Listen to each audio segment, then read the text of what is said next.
The massive doors of Earth's top medical academy slid open with a mechanical hiss, revealing a sight that alien students had never imagined. They had traveled light years to be part of the prestigious intergalactic exchange program, expecting to witness humanity's advanced medical technology, but nothing could have prepared them for what awaited inside. Kyrex, a young XL Voran, stepped forward hesitantly, his reptilian eyes scanning the facility. His people were known for their delicate precision, using microscopic nanobots and sterile energy fields to heal injuries without ever touching the patient. In his mind, the humans' Deathworlders, as the galaxy called them, were primitive creatures who survived through sheer luck and brute strength rather than true medical mastery. He couldn't understand why the Galactic Council insisted on sending students to Earth, of all places, when civilizations far more advanced in medicine existed. But he was here now, and there was no turning back. The moment the alien students entered the facility, they were met with a flurry of activity.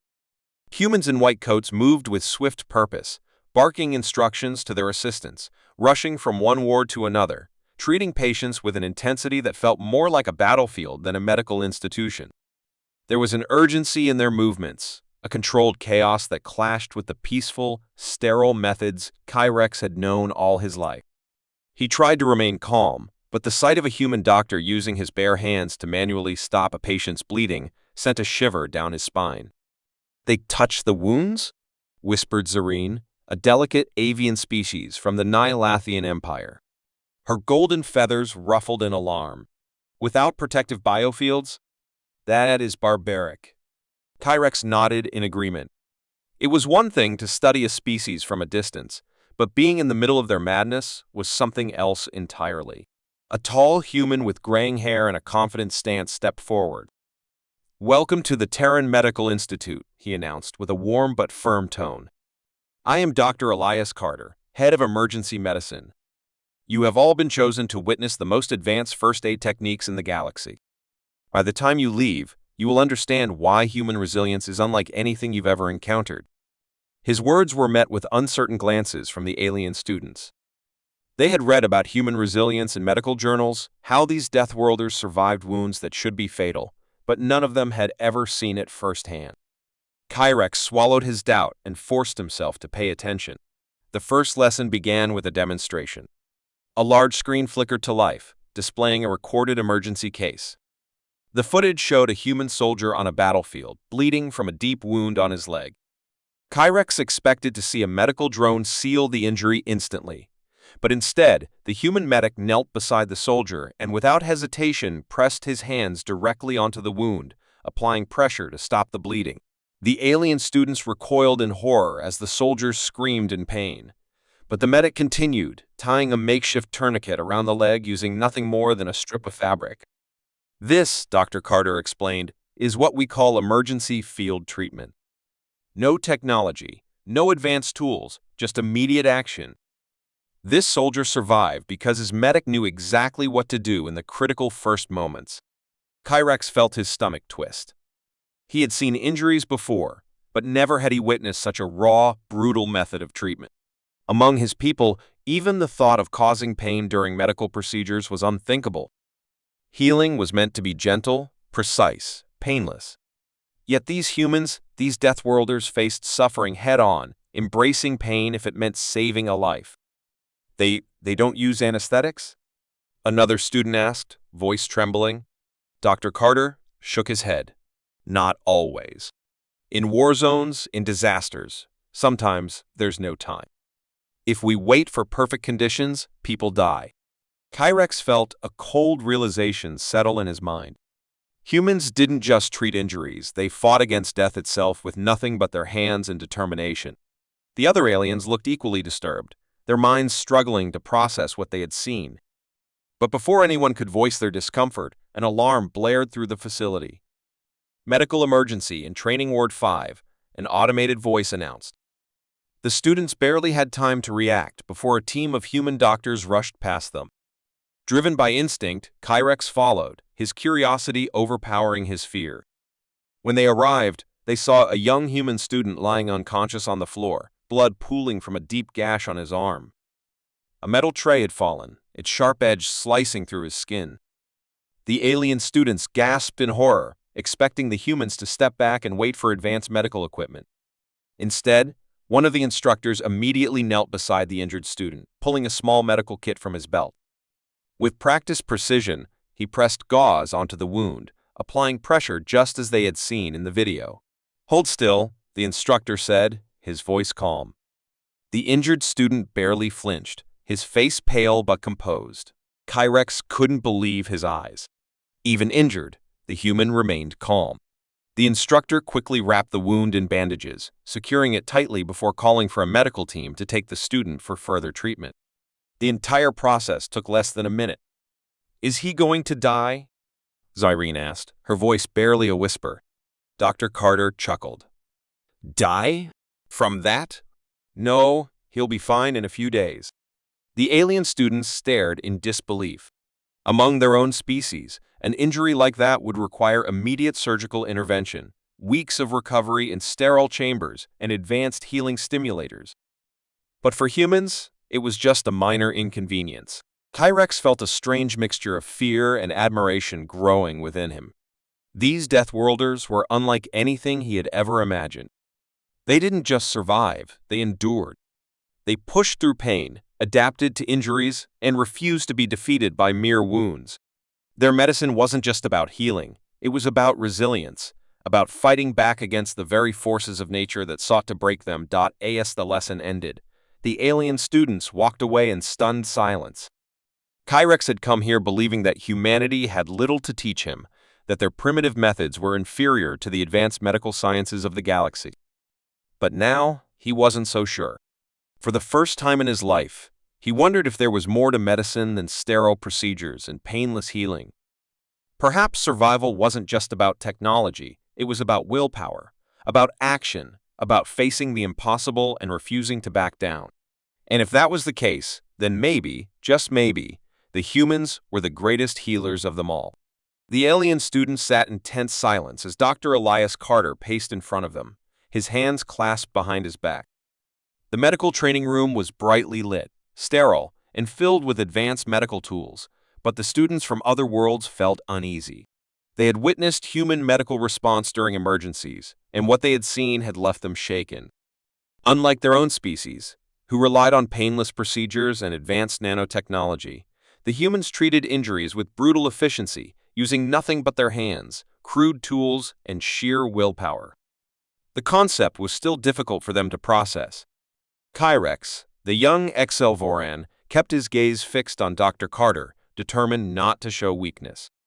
The memory of the human student who had been injured the day before still lingered in his mind. The humans had treated him without hesitation, without the usual sterility and comfort other species were used to, yet the student had remained calm, as if it were a routine occurrence. That terrified Kyrex more than anything. These Deathworlders saw pain and injury as an inconvenience, not a crisis. And today, they would be seeing more of that firsthand. Dr. Carter finally stopped and turned to face the students. "You have all studied medical theory in your own worlds," he said, his voice firm yet patient. "You believe in healing through technology, in painless procedures, in eliminating suffering as quickly as possible. That is admirable. But medicine is not always perfect. There will be moments when there is no advanced equipment, no sterilized hospitals, no time to wait. That is when first aid matters most." He gestured toward a metal tray beside him, filled with various first aid supplies.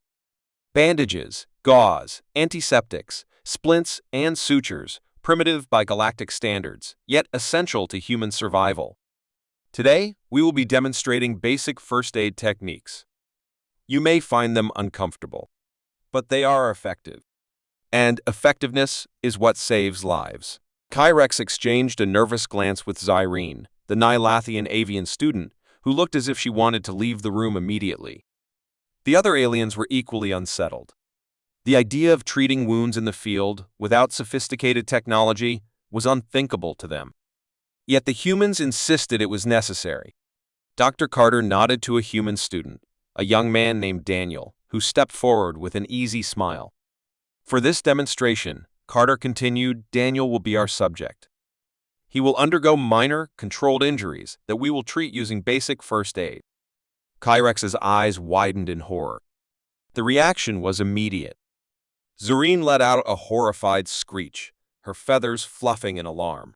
One of the smaller amphibious students from the water-dwelling Olari species nearly fainted, his skin turning a sickly shade of green. Even Kyrex felt his stomach twist in revulsion. The sight of blood, so carelessly drawn, was disturbing beyond words. Yet Daniel remained completely unfazed. He didn't even flinch as the red liquid welled up from the small wound. "See?" he said casually. "Nothing serious." Dr. Carter nodded approvingly and picked up a piece of gauze. "The first step is to stop the bleeding," he explained. "Applying pressure immediately prevents excessive blood loss. If you hesitate, the patient may lose too much before help arrives." He pressed the gauze firmly against Daniel's wound, holding it in place. The aliens could hardly believe what they were seeing. Kyrex's mind raced. His people used specialized biogel to seal wounds instantly. They would never dream of pressing something against an open injury that would be seen as primitive, even cruel. But the humans didn't hesitate. They acted. They treated injuries without waiting for perfection. Once the bleeding slowed, Dr. Carter cleaned the wound with antiseptic. Daniel barely reacted, though a few of the aliens winced at the thought of disinfectant stinging exposed flesh. "Next, we clean the wound," Carter continued. "Infections are often deadlier than the injury itself. You'd be surprised how many lives have been lost to something as simple as a small cut left untreated." Kyrex felt a chill run through him. Infection? His people had long since eliminated bacterial threats through genetic engineering and immune boosters. But humans still had to fight against the smallest, unseen dangers. Yet, despite this, they had survived. They had thrived.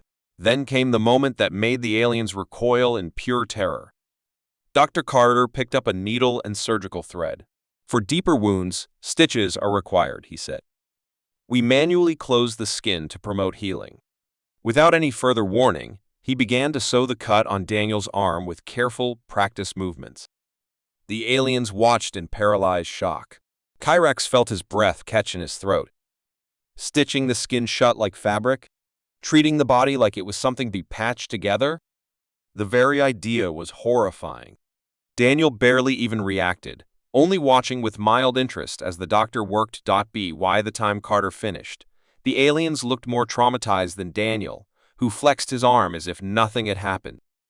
"Simple, right?" he said with a grin. "A week or so, and it'll heal up fine." Kyrex couldn't believe what he was hearing. A week? His people could heal a wound like that in minutes. Yet humans were forced to endure days, even weeks, of recovery. And they accepted it. They accepted pain, suffering, and slow healing as a part of life. That, more than anything, was what terrified him. Dr. Carter turned to the aliens, studying their expressions.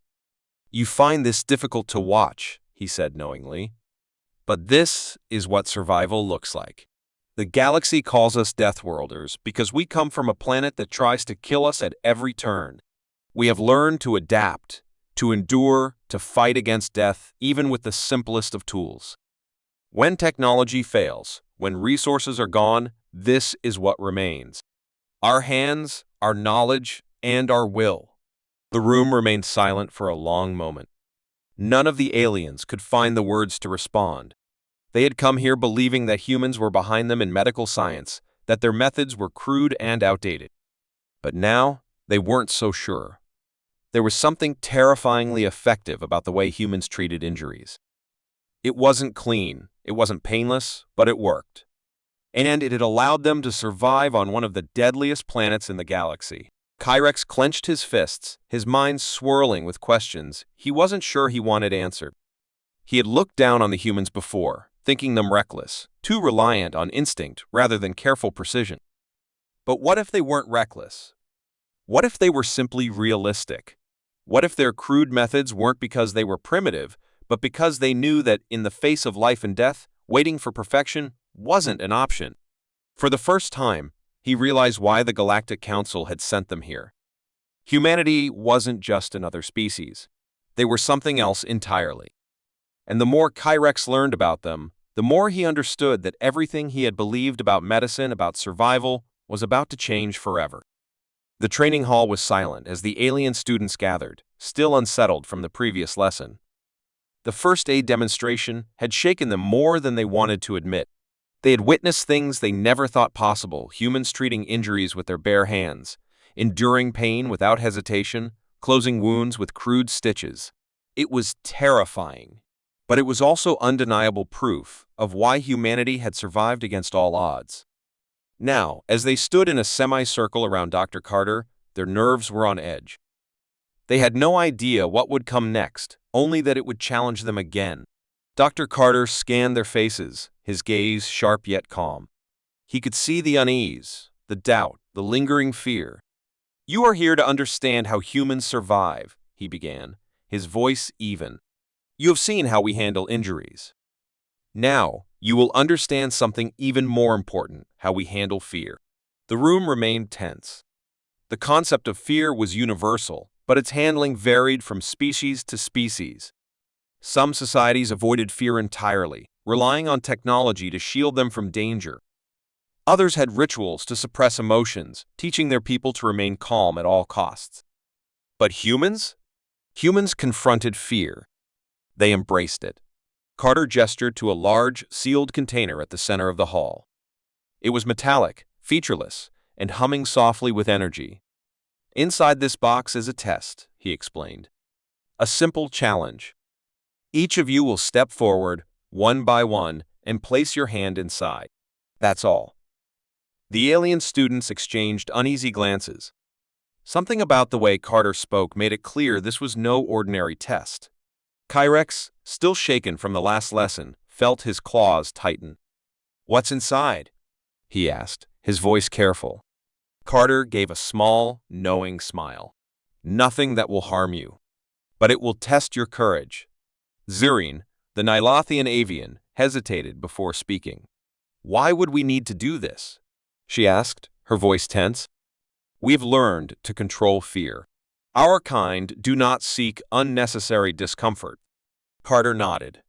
"And yet, when faced with the unknown, you hesitate." He let the words sink in before continuing.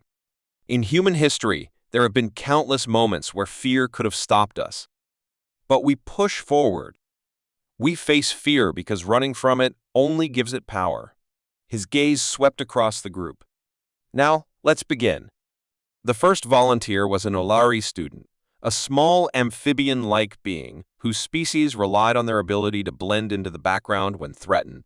He approached hesitantly, his translucent skin shifting colors in response to his nervousness.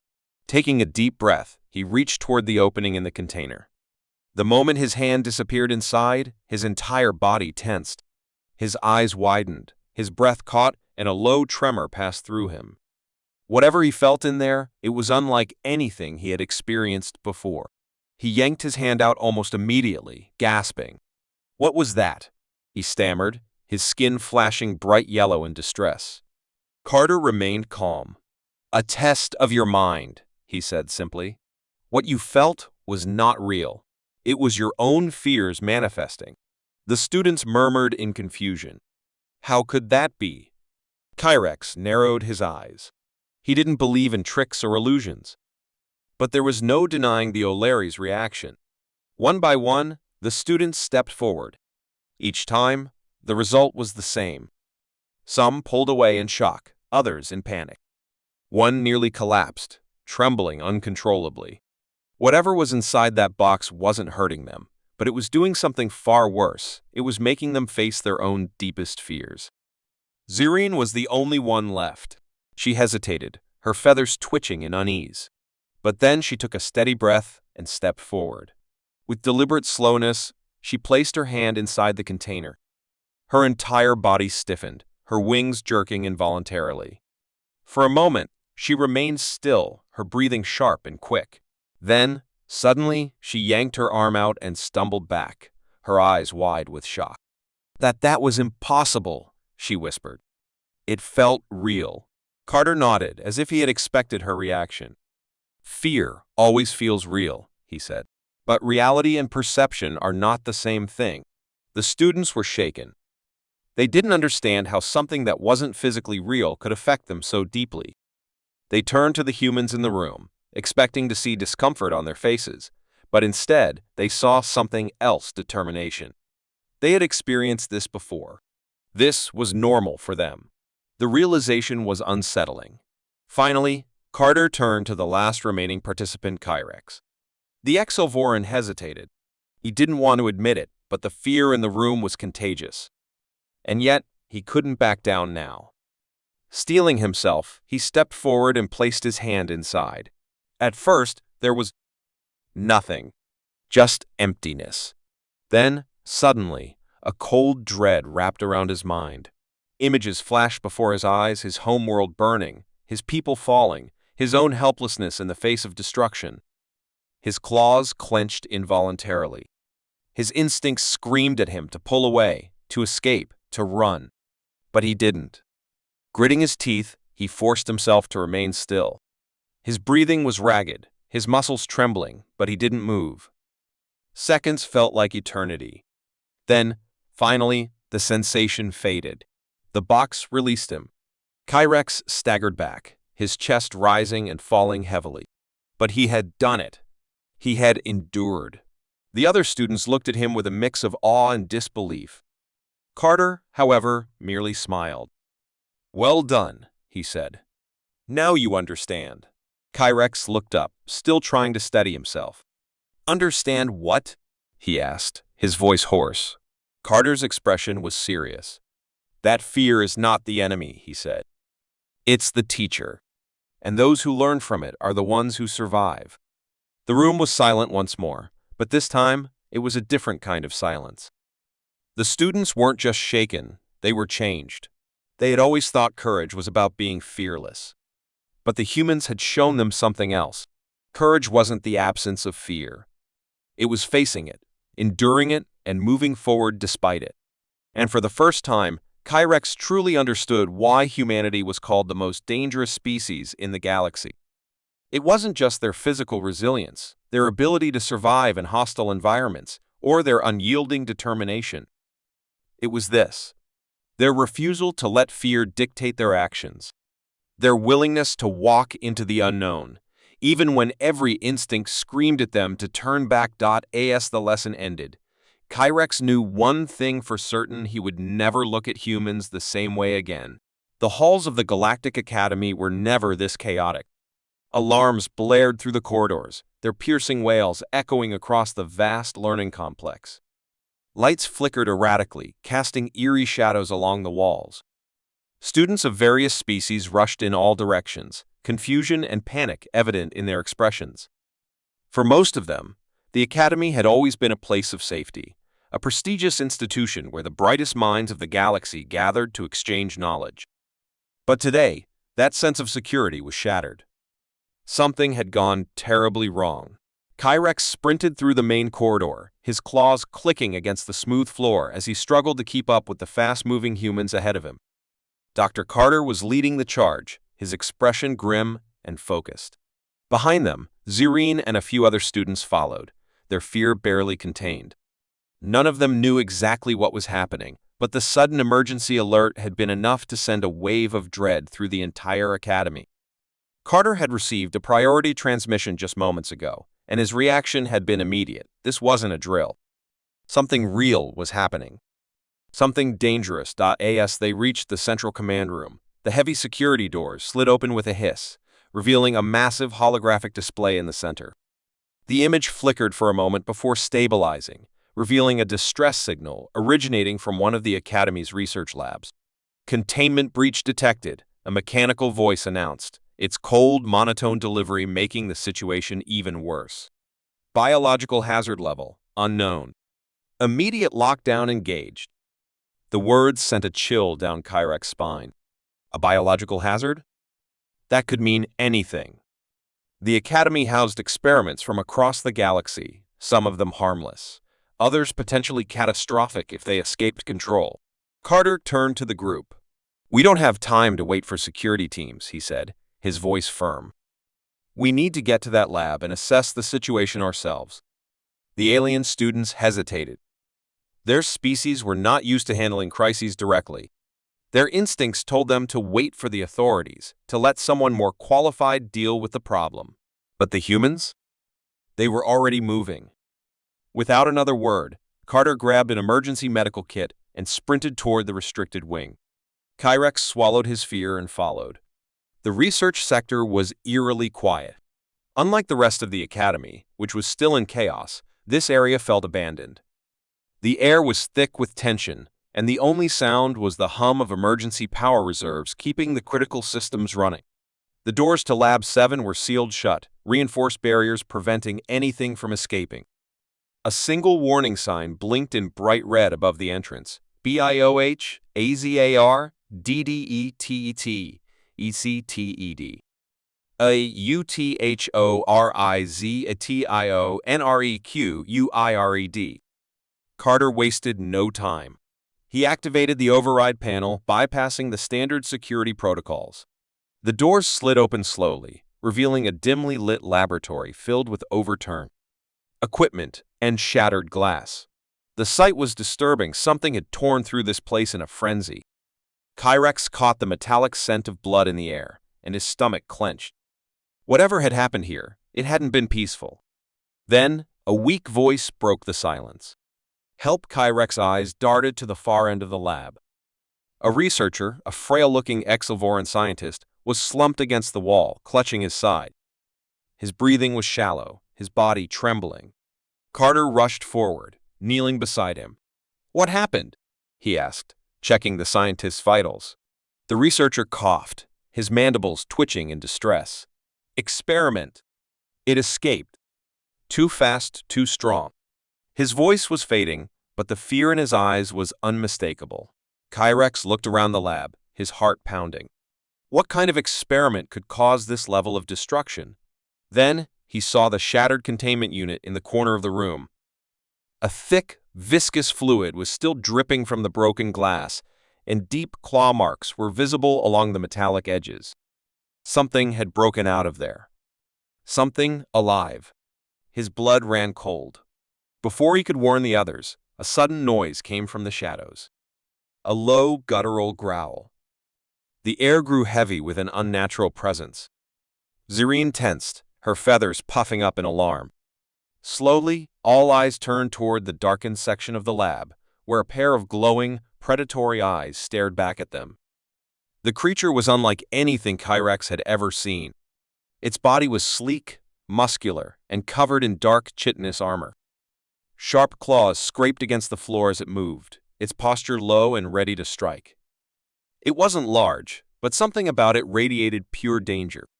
Carter reacted instantly. "Nobody move," he said quietly, his tone calm but urgent. "It's assessing us." Kyrex barely breathed. The creature's nostrils flared, as if tasting the fear in the air. For a long, agonizing moment, it remained still, watching them with eerie intelligence. Then, in a blur of motion, it lunged. Everything happened in an instant. Carter shoved the injured scientist aside, taking the brunt of the attack. The creature slammed into him, knocking him to the ground. Before it could strike again, Kyrex and Zyrene reacted. Kyrex grabbed a fallen metal rod and swung it with all his strength, the impact sending a sharp clang through the lab. The creature recoiled, hissing in fury. Zyrene used her wings to create a sudden gust of wind, momentarily disorienting it. Carter was already back on his feet.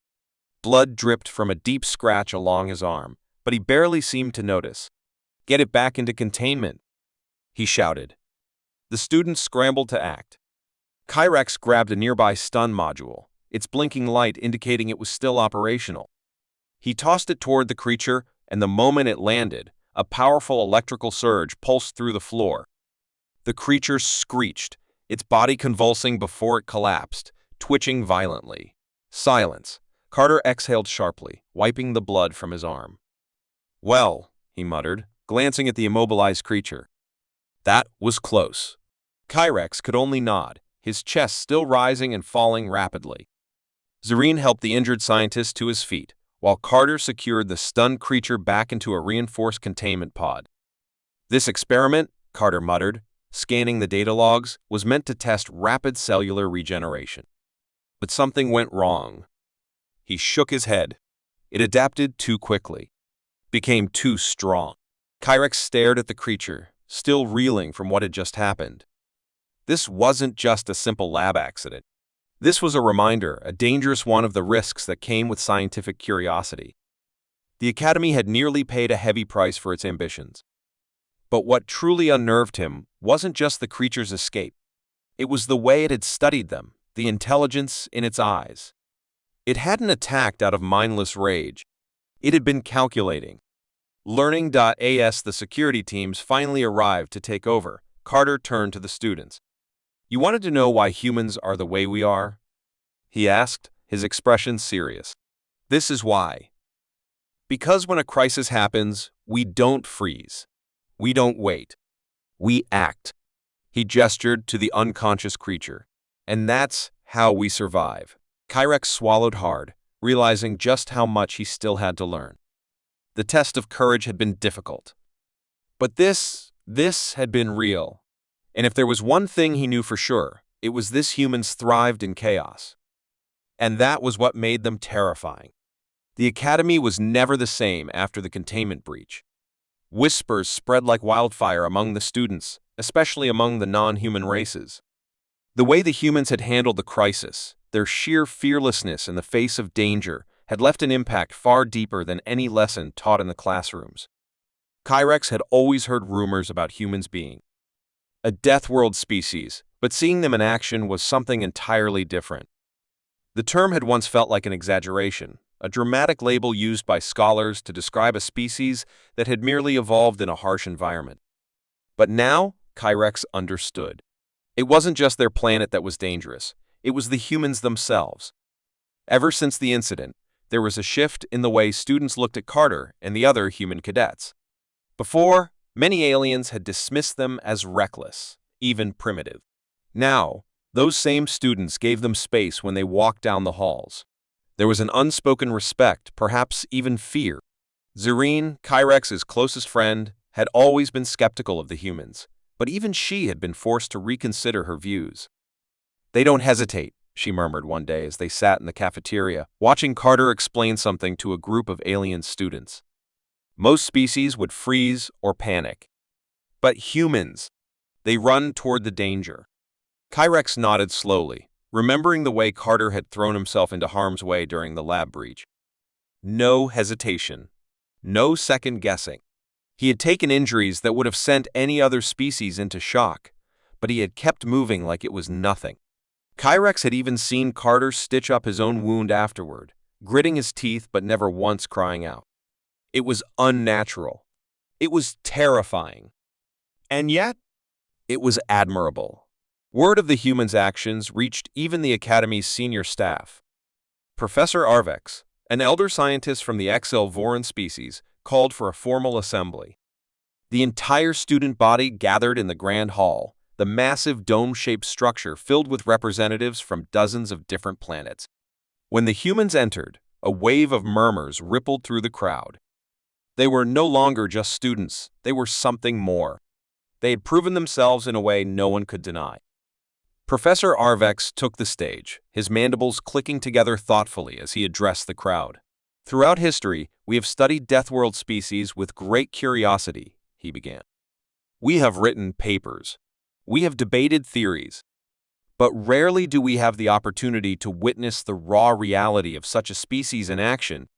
His gaze settled on the group of humans standing near the front. "The events of the past week have demonstrated something that no textbook can capture. The adaptability, the resilience, the sheer will to survive. It is not a matter of instinct alone, it is a choice. And that choice is what makes Deathworlders truly remarkable." A hush fell over the crowd.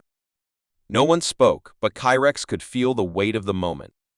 The acknowledgement of humans as something extraordinary was not given lightly. In the vast galaxy, strength came in many forms: technological advancement, political power, strategic intelligence. But humans had something else. Something primal. Something unstoppable. After the assembly, Kyrex found himself seeking out Carter. He wasn't sure what he wanted to say, but he knew he couldn't ignore it anymore. When he finally approached the human, Carter raised an eyebrow. "You look like you've got something on your mind," he said casually, leaning against the wall.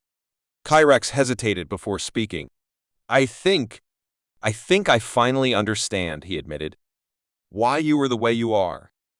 Why humans are different." He struggled to find the right words. "I always thought fear was a weakness. But you feel fear. I know you do. And yet, you move forward anyway." Carter studied him for a moment before nodding. "Fear's natural," he said. "It keeps you alive. But if you let it control you, you're already dead." He shrugged. "You just have to decide what matters more, your fear or the people who need you." Kyrex felt a strange sense of clarity. It wasn't just about being strong or brave. It was about making a choice in the face of fear. And that, more than anything, was what set Deathworlders apart. For the first time, Kyrex truly respected them. And he wasn't the only one.